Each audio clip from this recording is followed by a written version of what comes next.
Welcome to Season 5 of the Long-Winded One podcast. Listen as we showcase original work from top Royal Road authors read by professional voice actors. Hear interviews from your favourite lit RPG and game lit authors. Lastly, listen as the Long-Winded One tries his hand at his first ever lit RPG novel, The Four Treasures. All right, well, welcome everyone to another episode of The Long-Winded One. With me tonight, I have the famed indie author RavensDagger joining me. I'm so thrilled to have you here. Welcome to the podcast. Hi. How are you doing? Good. We have some practical matters to talk about tonight, but we have some getting to know you questions. We'll start with question one here, which is tell us a little bit about yourself. Where are you from? Is there anything in your past that has sort of brought you here to this interview? What has influenced your writing? Okay. Well, my name is RavensDagger. Where am I from? I'm a small town guy from Canada, Quebec specifically. Not sure if that's influenced my writing or not, but I would think so a little bit. But yeah, I've been writing since since I was 17, 18 years old. I started to take it a little bit more seriously. Initially wrote a lot of like fan fiction, a lot of like very horrible stuff. Published my first self-published novel when I was 19. So that was quite a while ago. I'm 31 now, I think, more or less, give or take. I'm not very good at math. And so I've just kept on going. Writing was always my way to relax, my way to chill. I would always have these like ideas in my head and I want to put them down onto paper. And I've always adored reading. I would read all the time, quite a bit. And I always imagined different scenarios for the stories I'd read, taking ideas from this one and mishmashing them with the idea from that one. And yeah, I just decided to give it a try. I wasn't very good for a very long time. I was actually quite bad for a long time. Eventually, I reached the not that bad stage, and now I'm at the almost okay stage, I think. Well, how do you define those categories? I'm curious. Oh, that's actually a complicated question. But I think as long as you're generally satisfied with your writing and other people enjoy it, then I think you can say it's not bad. Yeah. Well, it sounds like I'm just looking at your numbers here. Just I know you publish widely, but I've this season we're focused primarily on Royal Road. Your first book, it looks like, I believe this is your first book, Cat Strut here, at least that shows up on your profile, has 14,500,000 total views. So It's doing all right. Yeah, it's doing okay. It's doing all right. It's doing okay. I don't think that's ordered chronologically. So my first book on Royal Road would have been setting aside like fan fiction and like cute side stories and stuff like that I wrote over the years. My first book would have been Love Crafted. That's really the book that I pushed onto Royal Road first. I'd known about Royal Road for a while, and at the time, Royal Road was just kind of starting to grow. I don't think there were that many stories that had even more than 1 million views. It was still quite a small site. Mm-hmm. And I was writing Love Crafted on Space Battles, Sufficient Velocity, and a few other sites. And I decided, hey, I'm going to give this Royal Road site a try. And I just posted everything I had for that story on there. And I really enjoyed the reception I got. It's not a very on-theme story, but the people that did, because Royal Road has like a few select genres that the site's readers generally enjoy. Mm-hmm. So that first story didn't fit that very well, but the people that did read it, like the reception was really nice, and I was like, oh, this is a good reception, and I'm happy that people here enjoyed it. I might as well write more stuff that these people will enjoy. And so I tried a few different things, pushed those out, and everything else is kind of history. I have a lot of story ideas, so when I kind of went all out onto Royal Road, there was a lot for me to work out and post out and see how people reacted to it, and see where that went. Yeah. Well, I mentioned the story Cat Strut. It is probably one of the one of the pieces of work that you're most known for. Yes, very much. And it's actually one of the things we're going to talk about tonight, is your fan fiction contest here coming up. Yes. But I wonder, just for the people who are listening who may not have read it, could you give us like the 10,000-foot view? We did hear a little bit about the world in episode, I think that was 217. It was the interview with Aaliyah. Where there was a fan fiction for Stray Cat Strut featured on the podcast this season already called Tanea and Leah. And so we did hear a little bit about it, but in case they didn't hear that episode, could you tell us some about it? Yeah, it would be very interesting to have those two podcasts back and forth. So any listeners, you should definitely go re-listen to that one, because I wonder how my definition of Stray Cat Strut will differ from Aaliyah's. But yes, Stray Cat Strut is a story that I started quite a while ago. About 4 or 5 years ago, and it is very technically a lit RPG, which is the genre that is most popular on Royal Road. I had an idea at some point.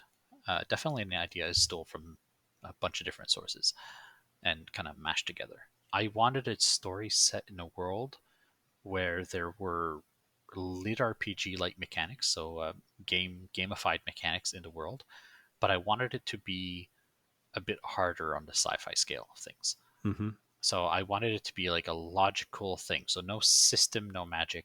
I wanted something a bit more realistic. And I spent quite a long time thinking about it. And eventually I fell on the idea of like, what if there is a system and the system is more of a cash shop? It's a pay to win system. And everything else kind of flowed out from that idea. Like if you're going to have a pay to win system, well, you need it to be like that is naturally going to push the world towards like a very capitalist mindset. And if you're going to write something capitalist, well, you might as well write something cyberpunk, because that is the genre for that. And everything kind of flowed out from this original kernel of an idea, and the world of Stray Cat Strut came about. The characters kind of started to exist based on like what fit that world best, and I'm kind of happy with how it developed. If I were to start over, there was a few things I would change. But generally speaking, I think Stray Cat Strut right now is sitting in a really comfortable space. It's the setting is very broad, so it's basically set on Earth. It's set in 2057, so a little bit in the future, but not that far away. So things are not wildly different. Humans are still humans. People are still people, which is to say that they're not all very good people. And the setting has some sci-fi in it, but not that much.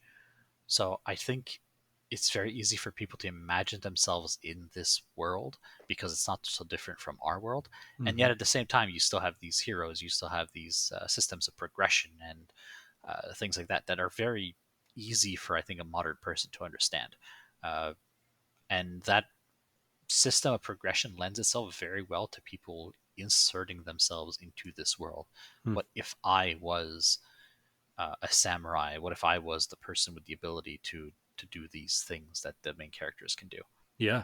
Well, I think not only have people been able to insert themselves in the story, they've been able to insert their own stories in your world. Yes. And that's one of the things that we're here to talk about tonight. You have a contest going on right now. It's the 2024 Stray Cat Strut fan fiction contest, where you're offering $1,000 of prizes to winners in 4 categories. Yes. So there's a general fan fiction category. There's a best ongoing. There's a best comedy and a best slice of life. And so we put together, I think probably close to 12 questions here, 11 questions. From your readers and from people in your contests. And if it's okay with you, I'd love to just start asking them. The first 3 are specifically about the contest. Does that work? Yep, that sounds awesome. Oh, well, so question number 1 is why do you hold these contests, and have your goals been met with these contests? Okay. This is not the first contest, so this is the second annual. Hopefully there's going to be a third one next year and so on. The reason I hold them is actually there's not just a singular reason, there's a few, but primarily I used to write a lot of fan fiction in worlds that belong to other people. Mm-hmm. And as a creative, I was always worried when I did that. It was like, oh, I'm playing somebody else's sandbox. I'm very limited, and I don't have permission to be playing with this person's characters, this person's world. I don't want to be that type of person myself. So I want to encourage people to, hey, here's my toys. I can share. So by holding these contests, I'm basically giving permission to people to, like, hey, here's my world. Have fun with it. Mm-hmm. Of course, I started the first contest after several people had already started fanfics. So I was like, oh, okay, there's actual interest in writing in the Stray Cat Strut world. So I'll make this official, right? Well, Second, I kind of just wanted to spread a bit of like good cheer, get people going, like encourage a community to form around this fan fiction. And I figured the best way to do that would be to start a contest, like get people, encouraging a lot of people to start this at once. And at I lucked out. I got some really good writers that really were far more organized than I am, who decided, hey, yeah, I want to participate and I want to try this, and they put their best foot forward and they created something really nice. So now we have a really nice community of people who are writing in this shared universe, mm, and they're all giving it their all. They're all trying things, and uh, they're all pushing their own stories with their own characters in the same world. And a few of these stories have grown quite big. Dania and Leia, Bob. So some of these stories have grown large enough that I've decided, like, okay, well, let's see if we can make these characters canon to the main Stray Cat Strut universe. So they'll be mentioned in the backgrounds and stuff like that. And oh wow. so I find that a lot of fun. I find that really encouraging. So if I had been a fanfic writer looking at someone doing what I'm doing now, I would have been very enthusiastic to join in. So that's basically what I'm trying to do. I'm trying to like encourage people to come share my toys, basically. Yeah, well, it must be hard to keep track of everything. I forget my own canon all the time. My editor is complaining to me about this quite readily at the moment. I'll forget lots of little details and things like that. Uh, Fortunately, yes, having a community around it actually helps quite a bit, because some of these people are much better note takers than I am, Mhm. and I'll oftentimes just steal their notes, which that's not why I did this. It would have been much cheaper to hire someone to go through and give me some good notes than making a contest. But it is a really nice side benefit having people like create wikis and create like pages and pages of notes and documents and stuff, where I can like snoop in and be like, oh yeah, this thing is factual to canon. Um, Fortunately, the Stray Cat Shot World's canon is not overly complex. The main character's kind of reach is more local than anything. So as long as people are setting stories in like a different city, for example, then things tend to work out very well. Like you won't clash with canon nearly as much. Mhm. So things are much more open to not interpretation, but they're just more open that way. And I'm trying very hard to keep things in that way going forward. Well, I often go off on tangents, and I have lots of questions I want to ask, but I'm going to stick with our list of questions here. All right, all right. Second question is, what is different about this year's contest compared to last year's contest? So last year's contest, something happened. This is very strange, right? One person won last year because there was only one prize for the first person. That was it, and it was $1,000 prize, and they won. And I'm assuming they were happy that they won. I posted that chapter. I made a big thing of it, and it was frankly very very well written. It was honestly quite a bit ahead of where my own writing skill is, and it was like very intriguingly written. And the person that came in second place was Elia, Charlie. So they continued writing their story, and their story became quite big on Royal Road. Like Mhm. it's done really well for itself. And I've always kind of regretted that they came in second place and never had a reward for it, Uh, because it's like, oh, well, the person who came in first place just wrote this for fun, and they did a really good job. So no problems there. But they also never continued where they left off, even after they won, oh, and they never used it as a launching point. Whereas the person who came in second did, and they used it as a launching point for their work, and it did like spectacularly. And I was like, oh, okay, so I gave a chance to a lot of people, and a few of these people took that chance and ran with it and used it as a jumping point. But I didn't give them that chance as well as I could have. Mm-hmm. So this year I decided to change things up a little bit. I decided to split the contest into various categories so that we would have not one winner but several, and hopefully that'll give several people a launching off point for their own works. So if Yeah. they want to continue their works in the future, uh, they're going to start writing with kind of a huge boost, right? Because Cat Strut is doing relatively well on Royal Road. I think it's still at the top 20 or so stories per views per week. So getting seen there and having people like see your chapter, read your first chapter, and like go to your story is like about as optimal a start as you can have on a site like that. Yeah.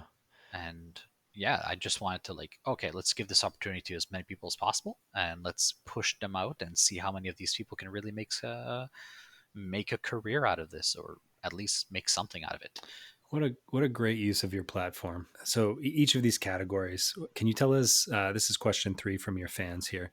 What challenges did the new authors face in each of the categories, and did you give them advice, or if you could, what advice would you give them? Let me tackle the first one first. Yeah.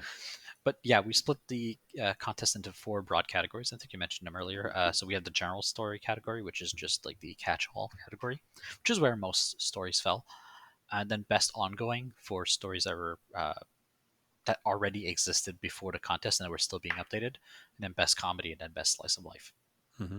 And I think generally the general category is the one that's the hardest to stand out in, because there's no real specific thing in general that like makes you stand out specifically, right? It's just you're the thing that's going to make the winner general stand out the most is just being the best writer. Mm-hmm. So that's a really tough category.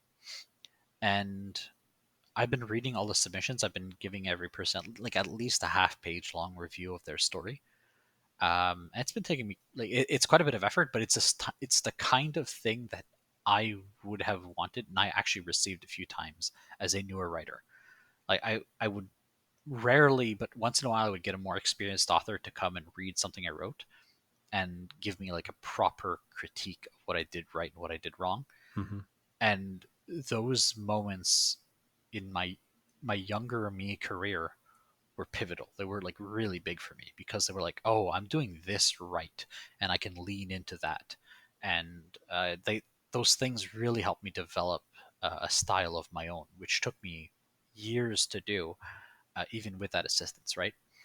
So I figure, yeah, this is a contest, and I want to pick out a winner. But also, if I can help other authors, a find more joy in writing, and b become like slightly better writers by giving them like good constructive advice, even though I'm probably not the best person in the world to be handing out advice, I do have some amount of experience and expertise. So I'm like, okay, I can share what I do know, and I can share what I see that like can be done better, and what has been done well. And some of these writers have incredible voices, and it's kind of surprising. But I read a lot of the entries, and it's like, I know this one's not going to win because it's there's the grammar is not the best, or sometimes like paragraphs are way too big, or there's a lot of telling instead of showing, and Mm-hmm. there's just a lot of beginner mistakes, which it's written by beginners, so that's fine. But sometimes there's like glimmers of a style or these really really cool ideas, and it's like, oh, okay, this person needs to work on these things, but they also have these other things which they have done really really well. And if they lean into that and they continue writing going forwards, like they have a lot of potential here. Mm-hmm. And honestly, if they spent that potential writing in like my sandbox, I would be very pleased, right?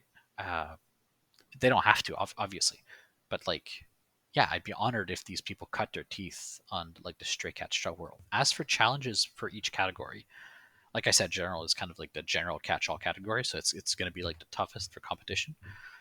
Comedy is probably genuinely the most difficult category to write in, Stray Cat Strut has a lot of comedic moments in it. Comedy is kind of the genre that I write in the most, I think. Comedy and slice of life. Mm-hmm. That's why I highlighted those two. But comedy is extremely subjective and very difficult to write. It's hard to be funny on purpose. So that category there is going to be very tough, and it is very tough. But if you're a funny person, hey, that's a very rare skill that should definitely be nurtured. Mm-hmm. As for slice of life, that's a tricky thing to write, trickier than people think, uh, because it's hard to make something comfortable and soothing and sweet in a world like Stray Cat Strut, which is very bleak and dark. At the same time, that contrast sometimes helps write that type of thing. But it's something that I've always appreciated in writing when I can read something and it makes me feel good. You mentioned Lord of the Rings earlier. That is the type of story which does slice of life scenes very, very well, where you have like these very comfortable moments of quiet and like low conflict, and like very small interpersonal issues, which just make you kind of sink into that world very easily. Well, And it's also necessary, I think, for the high stakes, high combat in some cases worlds, right? Where you can't keep up that pace forever. I don't think. I exactly, yeah. So I find that writing good slice of life is kind of very important, if you're going to be writing an action adventure-ish story, Yeah. which Stray Cat Strut tends to be. So yeah, I've it's just a genre that I've genuinely appreciated for a very long time. So I wanted to highlight it a little bit and see if people could give it their all. So next year's contest, we're probably going to pick out different categories, maybe, so that we can test people on like different styles, different genres. Maybe we'll do a best action, best. I don't know. I have a year to think about it, but best other things. So I think if we do it year on year, that could be quite a bit of fun. And if the contest does well enough, then maybe we'll shorten it to like uh, maybe every 6 months or so. But Hmm. that's up to debate. We'll see. We'll see if that works out. Well, I have another question for you, if you don't mind. Let's go. So let's. So the next question from your fans is, what does it feel like to have so many people interested in writing a fan fiction in your work, in your world? And the other part of that question is it intimidating? I don't think it's intimidating. I think it's very. I don't want to use the word honorable, but it feels like very humbling to have people be like, "Oh, I want to write something in your world." Even though I wrote Stray Cat Strut with the idea that it would be very easy for people to insert themselves into that world, I didn't expect it to actually work out. And it's always really, really fun to see like people succeed writing based on like ideas that I had previously. Mm-hmm. And it's like, oh wow, okay, this is just genuinely really fun. I don't think intimidating is the right word for it though. It's quite the opposite actually. It's like it gives me warm fuzzies basically. It's like, oh, that's so cool. It's so neat. It's like, oh yeah, I'm really proud when one of these stories does really well. And it's like, okay, cool. And I've read quite a few of my like the Stray Cat Strut fanfics. I keep up with a number of them, and it's like, all right, yeah, go get him. I'll give you shout outs, and I'll see how you can do, and let's see you improve as a writer. And I think it makes for a really tight knit community that like shares a lot of interests and everything. Yeah, I just genuinely enjoy that. I wonder if maybe whoever formulated that question, I wonder if what they meant by intimidating was also like stressful in some ways, right? Because as a writer, you feel that pressure to write constantly, Hmm. but at the same time, you're not only beholden to yourself as a writer, you're beholden to all of these other fan fiction writers. So I don't know, but I would Yeah, I imagine. suppose I never really gave it that much thought. But I see what you mean. If I mess up Stray Cat Strut in a big way, uh, then yes, it could impact all of these other fanfiction writers. At the same time, I don't think it would have that huge of an effect. If you look at like other fandoms that exist for web serials, uh, oftentimes fanfiction writers will have like this kind of like understanding that like certain parts of canon can just be ignored if they're inconvenient. It's like, yeah, this is canon, but like nobody really cares that much. We're just gonna pretend it didn't happen. Is that like Uh, the metachlorians? A little bit, yeah. Midichlorians. I was thinking of like the Worm fanfiction community, which is quite huge. Yeah. And it's like, all right, that's a cool one, but like a lot of people tend to ignore the post time skip period. And it's like, oh yes, that happens in the story, but like the interesting part of the story is this other part. So we're gonna focus on that. So I think that's kind of a given with fanfiction that people will respect canon as much as they want, and if there's part of canon that's not great or not ideal, they'll just work around it or look past it. This was actually the next question. Yes, yes. Was your thoughts on canon, and so I guess you've kind of answered that, but there's a second part to that question, which is how important is it to you when people? I think this is specifically about when people write in your world, right? Yeah, yeah. So how important? I feel like saying the flippant "it isn't" answer. However, when I take off my big fancy author hat and I put on my significantly fancier reader hat, uh, if I'm reading a story based on another, like a shared universe, then as a reader, I find respect for canon very important. Mm-hmm. So you mentioned midichlorians, so let's mention Star Wars. Star Wars has a lot of IPs like that split off from the main movies and so on, right? Like Mm-hmm. a lot of books and such. And as a fan of that IP, I suppose, uh, it bothers me just a little bit when somebody does something that like disregards canon or disregards the like previous like the important movies established ideas, or they write a character in a way that feels like it's they're out of character, or they introduce something that's like, yeah, this is cool but it's not part of this world. Yes, go ahead and we can talk about Rings of Power now if you'd like to. Oh my gosh, yes, that's another one, right?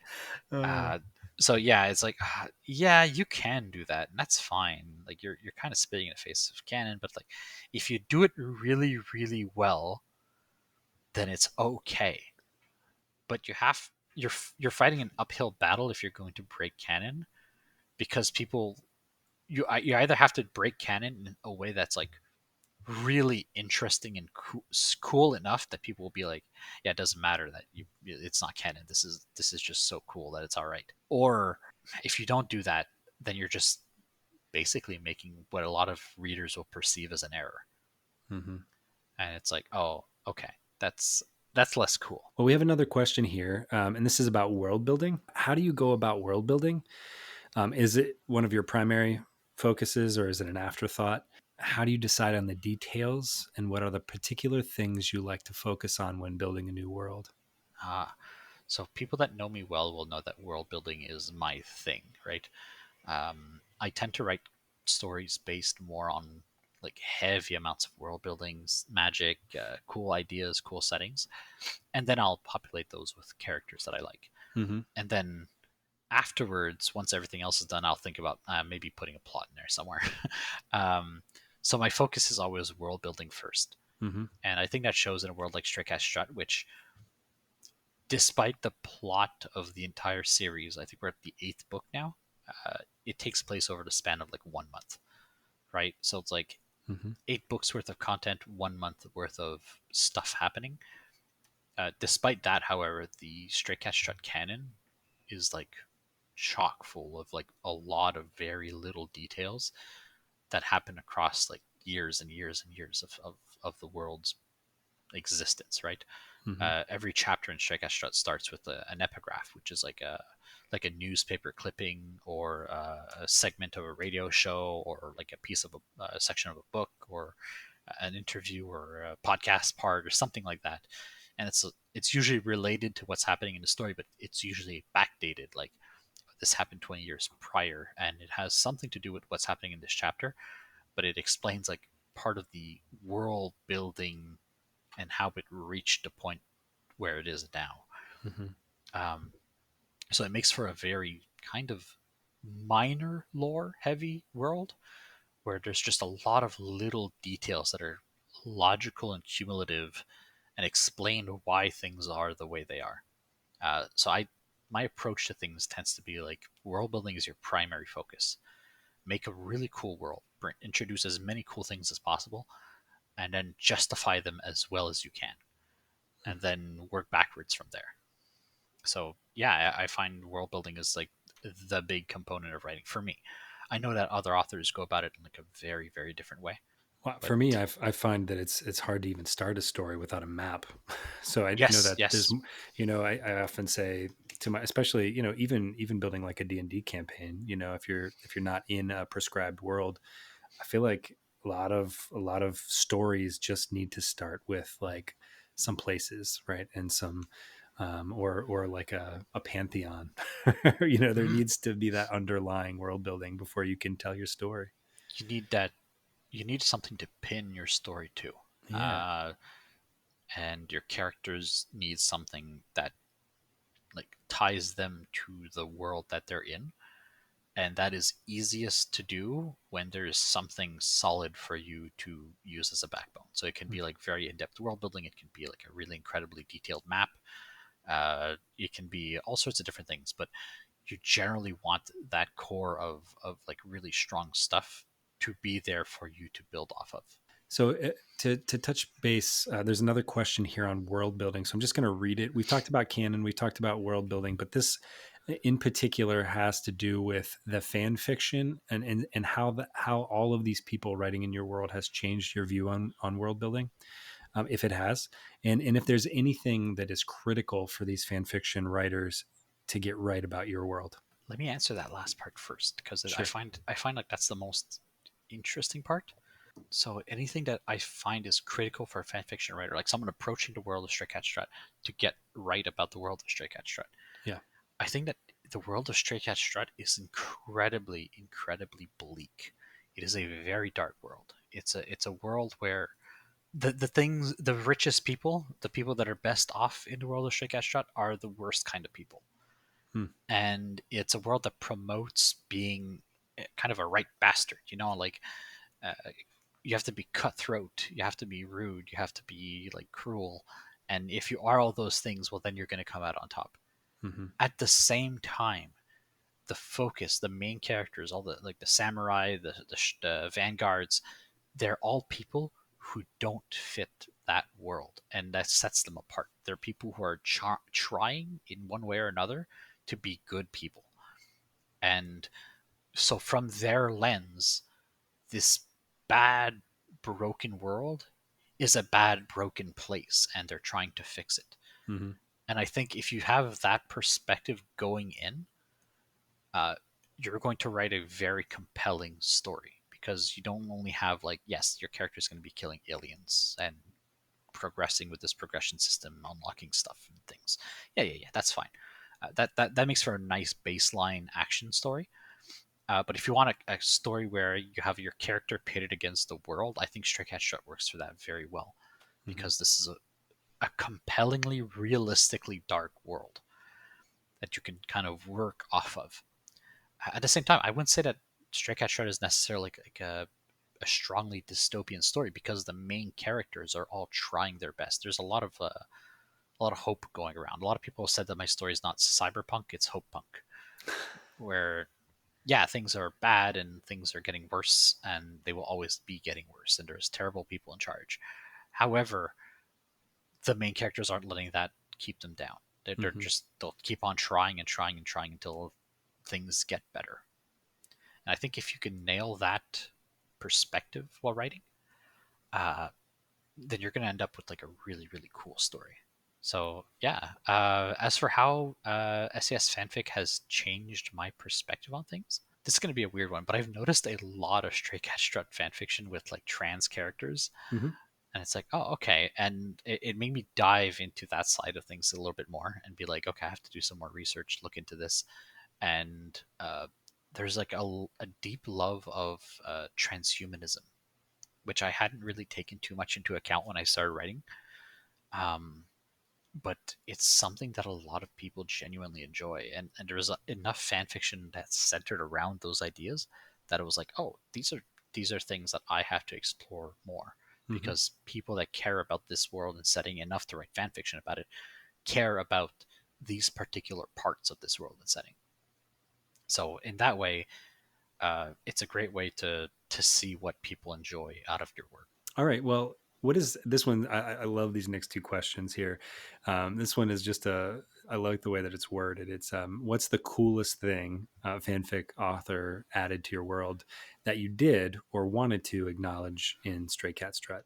I have three things that jump to mind, so I'm gonna try to tackle them in a row, and I'll try not to spend too much time on any of them. Tanea and Leia has this really cool like biotechnical angle to things, where it's very biopunk, right? It's like this, not quite disgusting, but it's like here's biology in all of its hideous glory, and let's explore what it means to be meat. And it doesn't touch on it for so long, but when it does, it's like a really cool kind of squicky aspect of Stray Cat Strat that I never really considered myself, and I was like, oh, that's kind of neat. Mm-hmm. If I was writing with a different main character from a different angle, I would probably explore that a lot more myself. um, uh, Teddy Bears on Brigade or T-Bob.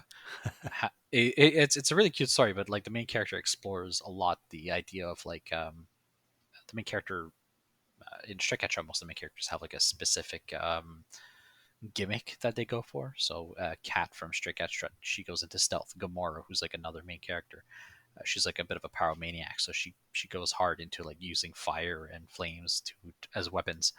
And in T-Bob, the main character uses teddy bears as a weapon, and they're these giant mechanized robots that look like cute teddy bears.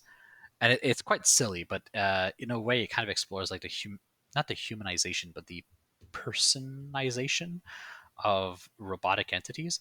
And I was like, oh, that's kind of a neat thing to touch on. The story doesn't spend too much time on it, but I wish it spent more.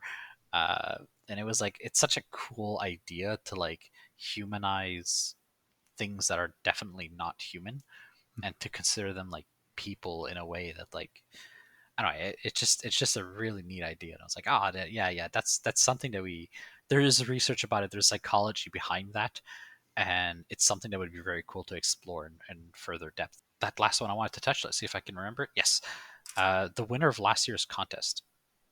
They wrote their entire story set in a sort of like very ritzy rich person casino slash hotel in space, and it was just like such a neat setting of like, okay, there's like the ultra rich are here, and of course the main character is just like a serving person, like a bartender of some sort. um but like here there's like a hotel. It's for the ultra rich. It's far away from all of the problems on earth. It's separated from everything, and it's isolated, but at the same time it's luxuriously isolated. And that is such a cool setting. I started to write my own like side story set in a giant closed off pyramid ecology in Las Vegas, because I was like, I really love the idea of a closed off environment that's isolated from everybody else, and that's like heavily class based. It's horrific. It's like awful, because like you have like these people that are holier than thou because they're extremely rich, and then you have like the very poor serving class of people. That makes for such a cool setting, though. It's like, yeah, it's horrific. It's really bad, but it's cool to write, and I've always really enjoyed that idea so much that I'm stealing it. It's mine now. Well, the next question I have to get to because I've been wanting to hear the answer to this since I've read it. Question 9 is does writing about food make you Oh my hungry? god, I wish I could blame writing about food for my weight problems. But yes, the answer to that in short is yes. You will often see me writing more about food when I'm hungry. It's like, oh man, I could really go for something right now, and like, oh, I'll just get rid of that feeling with a few paragraphs. It doesn't work, but I'll try. Well, I guess a second part of that question would be then what kind of food do you like to write about? That's I'm inserting my own question there. Yeah, no, that's good. That's good. Less than Stray Cat Strut, because Stray Cat Strut, the food is all like this disgusting dystopian food. It's like ramen noodles and like pre-made, pre-packaged foods and stuff like that. Which, I mean, yeah, that is kind of delicious, but Sounds. I it's was not gonna say I great. like ramen. Yeah, yeah, it's good stuff, but it's like it's not the stuff you fantasize about, right? Well, Yeah. I mean, unless you fantasize about ramen noodles. Yeah, so when I'm writing other stories like cinnamon bun, especially, I find, and that's like more of a low-key, cozy fantasy story, um, I'll often go off on like the principle of that story there is that the main characters are exploring this very large world, and they're going from village to village, city to city, and they're just kind of making friends and fixing small problems and then moving on. And when they explore a new place, obviously one of the things you want to explore as a kind of tourist is the local food. So every time I'm writing a chapter that they arrive to a new village or something, it's like, oh well, they're in this village. What do they eat here? And what do they have that's like a special meal that fits this village and like the fantasy races that live here? Hmm. And so they'll encounter these people, talk to them, eat their food, and be like, oh yeah, okay, then like I get to describe these fanciful meals, right? And that's always a lot of fun. All right. Well, I need to move us along here, although I could talk about food all night. Oh yeah, I'm getting hungry Um, now. well, question 10 is so you've written a lot of fan fiction, Hmm. both at the start of your career and even today, including side stories to a variety of your works. And what is the approach to doing so? I get a really cool idea, and then I write it. Usually, the cool idea doesn't go away until I've written it, and it's like, oh, I really want to see like this character doing this one thing. Oftentimes, it comes from being like not disappointed, but like I tend to write a lot of fan fiction, which is very cozy. So it's like, okay, these characters just having a good time, just having like a few comedic moments, or just like unwinding. And it's often stuff that I wish I saw more in the original work. And that oftentimes they're the type of things that would probably get cut by like a modern day editor. They'd be like, yeah, this isn't necessary for the story to progress, so cut this. But there's stuff I want to read, and it's like, no, the book doesn't have this thing that I want, and I'm a competent and rapid writer, so I can just punch it out real quick. Just a little scene where these characters are just having a nice little time, having a meal together, just chilling. So oftentimes it's stuff like that. Um, I read a lot of side stories to my own works because I like having my characters explore different worlds.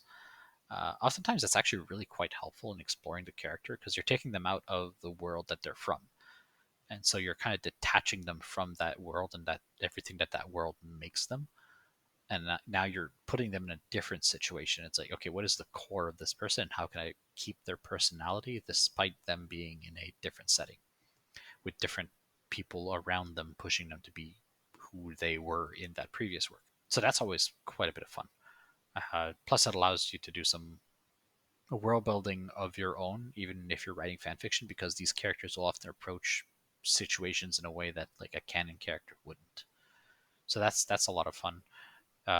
Stray Cat Strut has a lot of side story chapters, which in the Stray Cat Strut story, there's a lot of these like Vanguard samurai people, like the people who have access to the item shop thing, and we meet a lot of them through the story.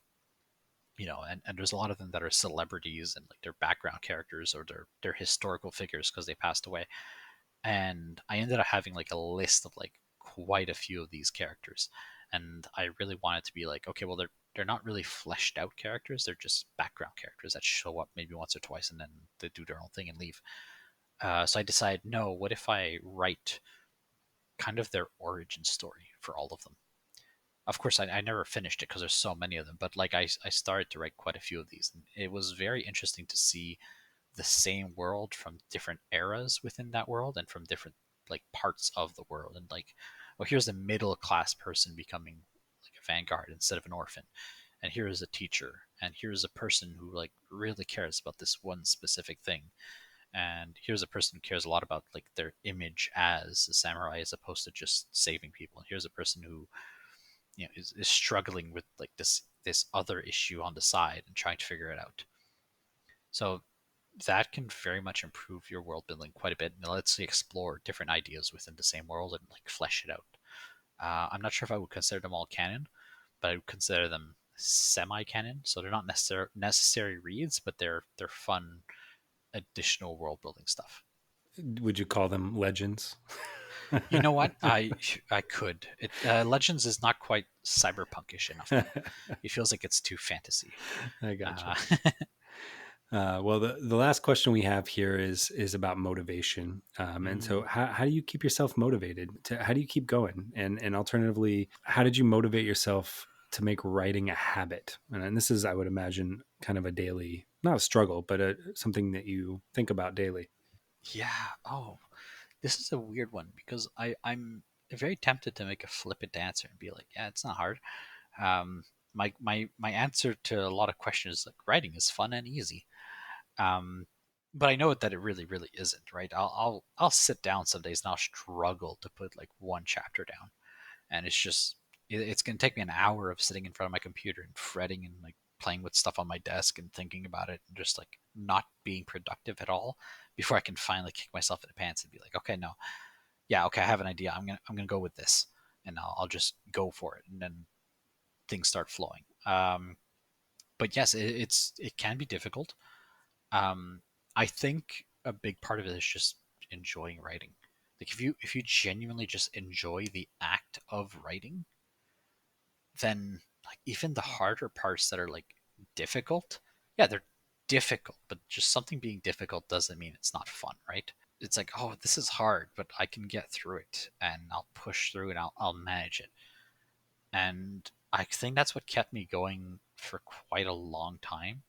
And now it's just I don't I don't know how to say how I made it a habit because it's been years, right? And it's actually really hard for me to spend a day not writing. I totally get that. Yeah. And I think you actually answered that, right? It takes years. That's the answer, right? Yeah. This wasn't an overnight thing, right? I wish it could have been. I think early on in my career when I discovered that I really enjoyed writing, if I had had the opportunity back then to like quit my job and go into writing full time from the start, I might have been able to. hmm But instead, it was years of like disciplining myself and telling myself, no, when I get home from work, I'm not gonna play video games. I'm gonna write a chapter first, and then I'll see about playing some games or something. And yeah, it was difficult, but doable. No, I think that is the perfect answer. And I totally get what you're saying. If you have a day where you haven't sat down and written something, it feels like you're missing a part of yourself in some ways. It really does, yeah. I have people that encourage me all the time to take days off, and like, yeah, I kind of do need some time off once in a while. But some years, I have like a almost perfect record of like not missing any days in the entire year and like not writing to my cap for that day, which is usually about 3,000 words. Yep. Yep. Um, and more recently, it's this is really unfortunate. I guess suffering from success a little bit, but now I have so many things that I need to do that are not writing, but they're writing related, hmm and that is a lot more hard to be motivated for, because it's like, oh, I have to do all this paperwork. Uh, I'd rather not, but I have to because it needs to get done, and I need to write this thing and the other thing and that thing. Yeah. So that's difficult. It's challenging, but you get used to it. Well, I want to bring us full circle here. So by the time this airs, this will air on June 28th, 2024. Yes. And you will have your last round of voting for your fan fiction contest just 3 days prior on the Yeah. 25th. hmm And you will announce winners for the contest right around the end of the month or beginning of July, right around June 30th Yeah, or it's probably gonna be very late into 30th. So depending on your time zone, it'll probably be the first, maybe. okay.